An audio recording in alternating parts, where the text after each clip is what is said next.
मौलाना आज़ाद national Urdu university के vice chancellor Syed Ainul Hasan को Padmashri award से सरफराज किया गया है। सैयद ऐनुल हसन जवाहरलाल नेहरू यूनिवर्सिटी के लैंग्वेज, लिटरेचर और कल्चरल रिसर्च स्कूल में फारसी और मिडिल एशिया रिसर्च के साबिक प्रोफेसर रह चुके हैं।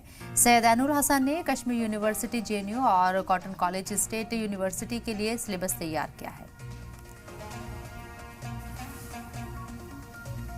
Basically, this is a recognition which comes from the top.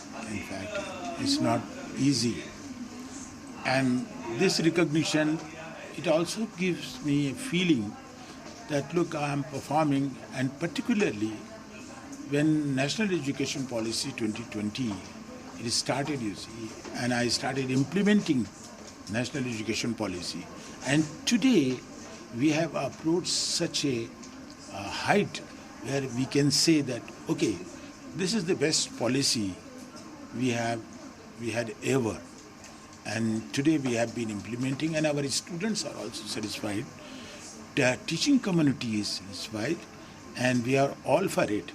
And I must give credit to those who designed National Education Policy, new education policy.